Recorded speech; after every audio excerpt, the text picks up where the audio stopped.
Hey everyone. So a few days ago there was a article in the opinion piece of the New York Times that was written by a professor of philosophy who wanted to attempt to discuss the God problem and why he feels that there is no logical reason to accept that there is a God. And I'm doing it in a video format because I feel like in order to do the article justice as well as the proper responses to it, an essay would not be the appropriate way to do that. So I've got the article here. I'm going to be looking at it, reading through it, and going over where he got it wrong and why it doesn't do what the article claims he's trying to do. So first off, if you look up God in a dictionary, the first entry you will find will be something along the lines of a being believed to be the infinitely perfect, wise, and powerful creator and ruler of the universe. Certainly, if applied to non-Western contexts, the definition would be puzzling.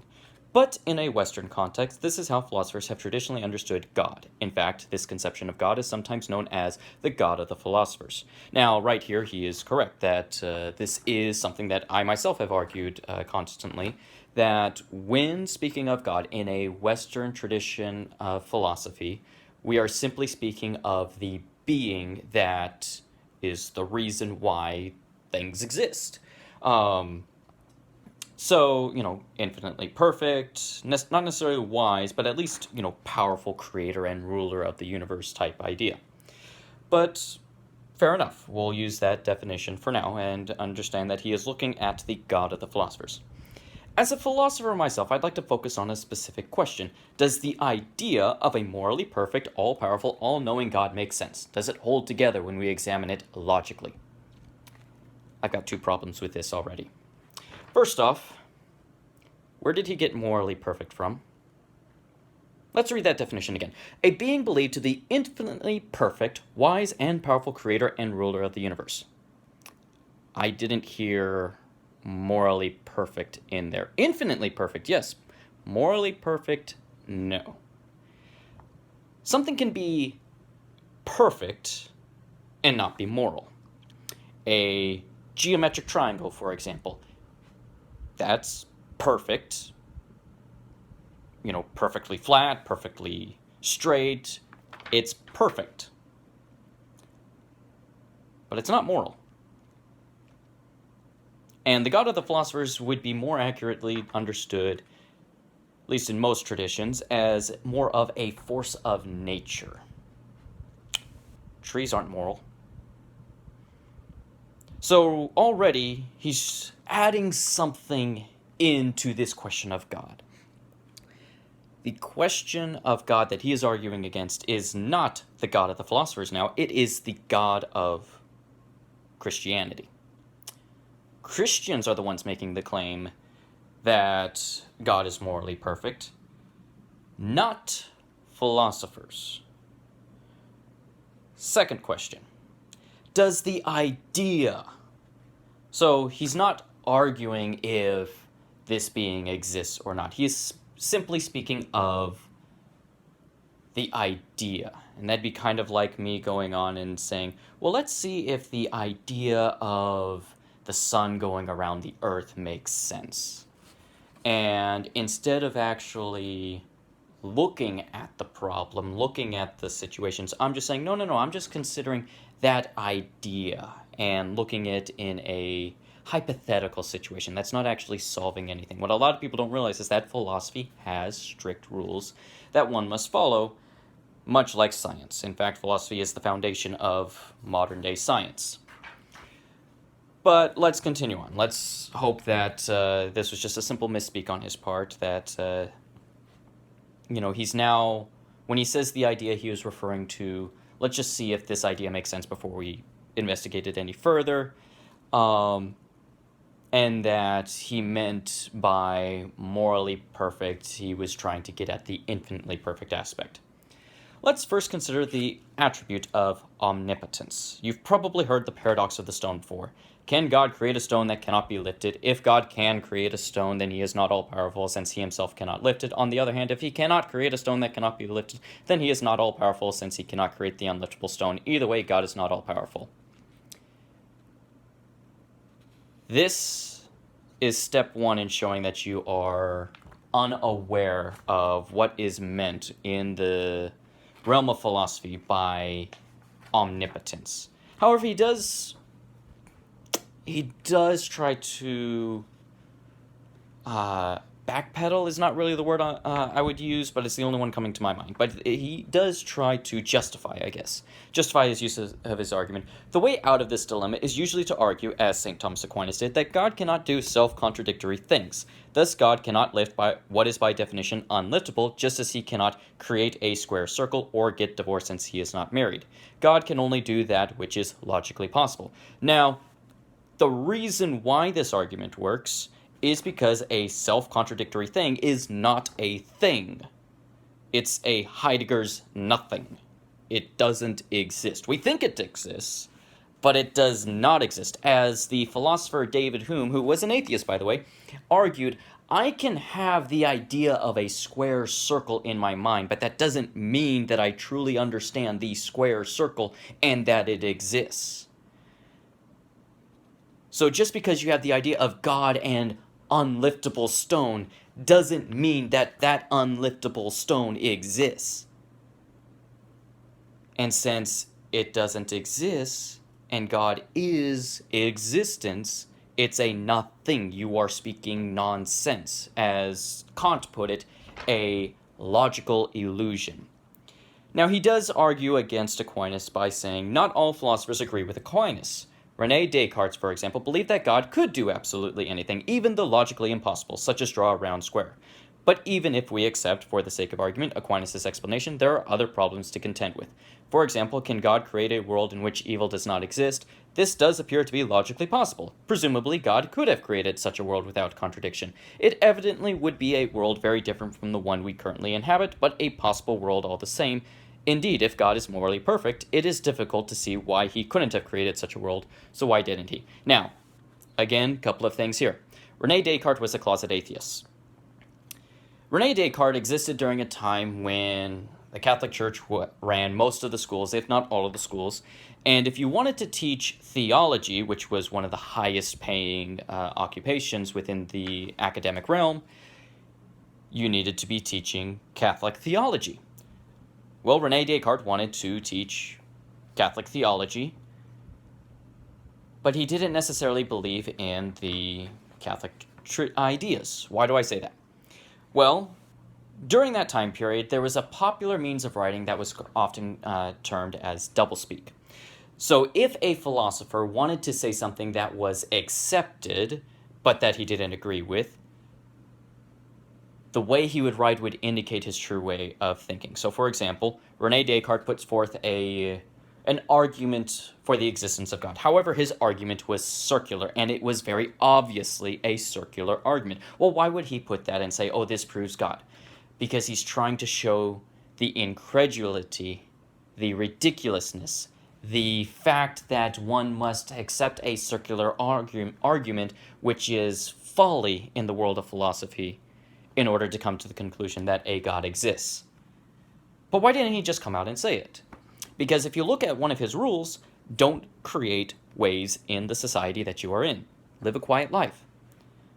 So if this was a man who valued quietness, who valued the idea of not causing disturbances, would he really come out and declare to the Catholic Church, hey, I don't believe what you guys are teaching, but I want to teach theology to your prospective priests? No, he's not going to do that. This was also shortly after the fiasco with Galileo, and that's a whole other conversation. But regardless, he wanted to avoid causing trouble. And he didn't believe in God. He didn't believe in these things. So he puts forth these claims and argues for them, but he puts these incredibly weak, flawed arguments to show his students, you don't want to be believing this. Basically, the idea was the students would see it, approach him, and say, hey, I don't think this argument makes sense. This is a flawed argument. And he'd smile, wink at them, and say, you got it right. That's exactly the point. The other aspect is, can God create a world in which evil does not exist? Well, what is that world? What would that world look like? He claims that it's logically possible. But again, as Hume puts it, just because something appears to be logically possible to us does not necessarily mean that it's logically possible. So, what would that world look like? Yes, it would be different, but in what ways would it be different? I cannot judge or base a critique or even accept a critique that is more than just, oh, pigs could fly. Okay, show me how they can fly. Oh, it's just possible. Yes, it's possible, but you're not showing me how it's possible. So I can't accept nor refute nor deny your claim. There's no evidence for it. And that which is stated without evidence can be refused without evidence. He does continue on to state that the standard defense is that evil is necessary for free will. According to the well-known Christian philosopher Alvin Plantinga, I think I'm saying that right, to create creatures capable of moral good, God must create creatures capable of moral evil, and he can't give these creatures the freedom to perform evil and at the same time prevent them from doing so. Okay, fair enough, that is a very common argument. However, this does not explain so-called physical evil, suffering, caused by non-human causes such as famines, earthquakes, etc., nor does it explain, as Charles Darwin noticed, why there should be so much pain and suffering among the animal kingdom. A being so powerful and so full of knowledge as a god who could create the universe is to our finite minds omnipotent and omniscient, and it revolts our understanding to suppose that his benevolence is not unbounded. For what advantage can there be in the sufferings of millions of the lower animals throughout almost endless time? Couple of things here. First off, once again, Aquinas points out that there is something called the tension of good. When you have two goods interacting with each other that are, in a sense, at odds with each other, you create that tension. That's where the suffering comes in. It's not an evil, it is a conflict of goods. For example, famines, earthquakes, all of this stuff, they are for the good of the planet. To use one of the most recent examples, you have the forest fires in California, and the forest fires happen all the time. But if you look at the science, if you look at what is going on, California is not taking good care of its forests. It's not allowing the forest to go about its natural cycle, one of which is controlled fires.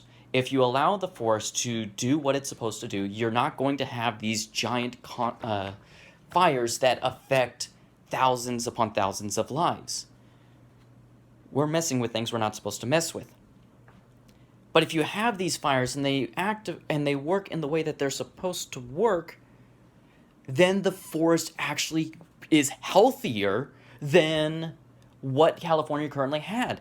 I dated someone who got her degree in forestry. She knows this stuff, and as she pointed out, when you have a forest that is where everything is super close together, as these forests in California were, that's not healthy for the forest. It's as she puts it, it's choking the life out of the forest. You need the space for the forest to breathe, in a sense.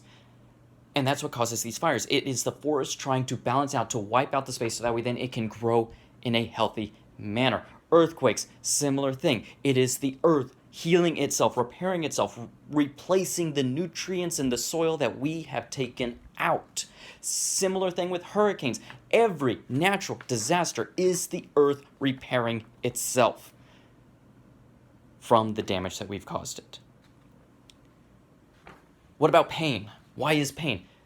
Well, it's a warning mechanism. It's a good thing to have. Is it a pleasant thing to have? No, but pleasure and good are not one and the same. And he is making the classic mistake that many armchair philosophers make. Pleasure does not equal goodness, and suffering does not equal evil. Suffering is a good thing because it lets us know when something is wrong. I don't know who said it, but there was I believe it was a scientist of some sort, and he pointed out that a hermit crab does not move out of its shell until it starts feeling the pains of the shell. In the same way, we as physical creatures need that physical stimulation to let us know to move away from something that's not healthy. How many times do people just stay in an unhealthy relationship because there's no physical stimulation to warn them to get out of that physical, of that horrible situation that they are in. So at this point he stops talking about the problem of evil. He then looks at the problem of evil not from the benevolence of God, which again is not in the definition of the God of the philosophers. He then starts looking at God's knowledge and the problem of evil. What about God's infinite knowledge, his omniscience? Philosophically, this presents us with no less of a conundrum. Leaving aside the highly implausible idea that God knows all the facts in the universe, no matter how trivial or useless, St. Jerome thought it was beneath the dignity of God to concern himself with such base questions as how many fleas are born or die every moment. If God knows all there is to know, then he knows at least as much as we know. But if he knows what we know, then this would appear to detract from his perfection. Why? Again, a couple of things here. When, at least within the Catholic tradition, which St. Jerome came from, when we talk about the omniscience of God, we are talking about how things that are come from God. Everything comes from God. Things that exist come from God. And he knows what comes from him. He knows that how many fleas are born or die every moment because he is the source of those fleas living and dying at every moment. Not because he has intimate knowledge, so to speak, of each individual flea, but because he is the source of that flea. But he wants to focus on, for our considerations, just God knows what we know. All right, fair enough. Let's look at that. There are some things that we know that, if they were also known to God, would automatically make him a sinner, which, of course, is in contradiction with the concept of God. Again, no, it doesn't, because there is nothing in the philosophical definition of God that says that God is morally perfect.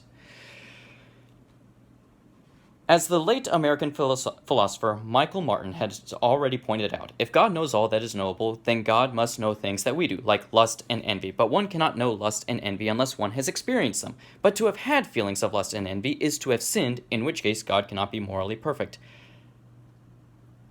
I've read this before, and when it gets appropriate, I'm going to address that with a quote, but just know that there's some problems there. What about malice? Could God know what malice is like and still retain his divine goodness? The 19th century German pessimist Arthur Schopenhauer was perhaps the first philosopher to draw attention to what he called the diabolical in his work on human nature. For man is the only animal which causes pain to others, without any further purpose than just to cause it. Other animals never do it except to satisfy their hunger or in the rage of combat. No animal ever torments another for the mere purpose of tormenting, but man does it. And it is this that constitutes the diabolical feature in his character, which is so much worse than the merely animal. It might be argued, of course, that this is precisely what distinguishes humans from God. Human beings are inherently sinful, whereas God is morally perfect. But if God knows everything, then God must know at least as much as human beings do. And if human beings know what it is like to want to inflict pain on others for pleasure's sake, without any other benefit, then so does God. But to say that God knows what it is like to want to inflict pain on others is to say that God is capable of malicious enjoyment. He continues, however, this cannot be true if it really is the case that God is morally perfect. A morally perfect being would never get enjoyment from causing pain to others. Therefore, God doesn't know what it is like to be human. In that case, he doesn't know what we know. But if God doesn't know what we know, God is not all-knowing, and the concept of God is contradictory. God cannot be both omniscient and morally perfect. Hence, God could not exist. Again, he is using an argument on something that isn't there. But regardless, Aquinas again answers this problem. In Article 10 of question 14, more specifically in his response to objection 4, he answers that when you have knowledge of something such as an evil or something like that, and you can only know it by its opposite, it is only imperfect knowledge if that thing really and truly exists. But if you look at the philosophy of morality, especially within the Catholic understanding, evil doesn't exist. There is no such thing as evil. That was a heresy condemned by the Church as early as St. Augustine. In fact, goodness is the only thing, is what exists. Evil does not exist except as a lack of that goodness. So does God know evil? Yes, insofar as he knows what it is to have that lack of his goodness. Does he know it in the same way that we do? No, but we've never claimed that. He still knows it perfectly, but he can know it perfectly without experiencing it. There's a quote within the Summa that Aquinas quotes. I forget where he pulled it from, but it talks about how God knows the darkness simply because he knows what the light is. Darkness is not something that's created, but so if God didn't create it, how can he know it? Well, he knows it because he knows what the light is, and he knows what the light is not. Thereby, he knows what darkness is. Same thing with evil. He knows what goodness is because he created goodness, and he knows what goodness is not. Therefore, he knows what evil is, even though evil is not an existing thing. He then says, as an aside, I shall here ignore the argument that God knows what it is like to be human through Christ, because the doctrine of the incarnation presents us with its own formidable difficulties. Was Christ really and fully human? Yes. Did he have sinful desires that he was required to overcome when tempted by the devil? Yes. Can God die? Yes. By the way, I love how he throws that in. And these are all questions that can answer the questions he's having, but he's ignoring it because he's only focusing on the God of the philosophers when he is this entire time arguing against the God of Christianity, and now he's ignoring Christian beliefs that would help him understand it. It is logical inconsistencies like these that led the 17th century French theologian Blaise Pascal to reject reason as a basis for faith and return to the Bible and Revelation. It is said that when Pascal died, his servant found sewn into his jacket the words God of Abraham, God of Isaac, God of Jacob, not of the philosophers and scholars. Evidently, Pascal considered there was more wisdom in biblical revelation than in any philosophical demonstration of God's existence and nature, or plain lack thereof.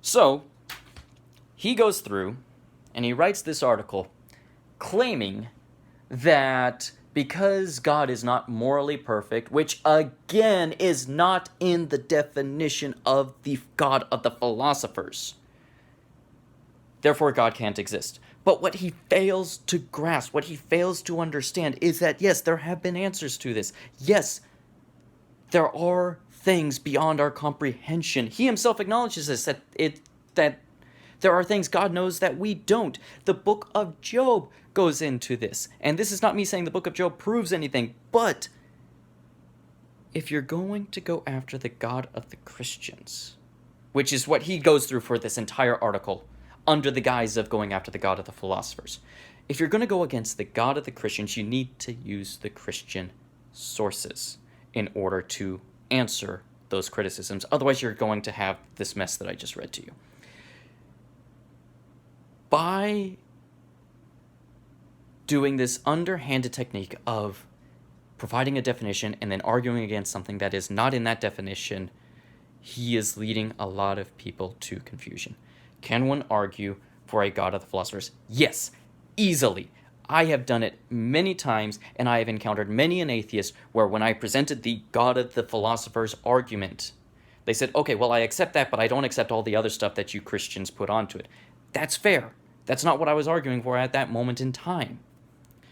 The God of the philosophers is understood simply as that which created the world. That which is the reason why. As one of my philosophy professors put it, God is the answer to the question of metaphysics. The question of metaphysics asks, what is being? Capital B, being. And the God of the philosophers is that being. Many philosophers try to answer the question of what is being by talking about beings. Little s. Little b, plural, beings. That's not what God is, though. God is pure being. God is pure existence. God is pure to be. At least in the God of the philosophers. This gentleman here did not argue against the God of philosophers. He argued against the God of Christianity, and he did a really, really bad job, in all honesty. The answers to his questions were easily found, have been answered as early as the time of Aquinas, maybe even earlier.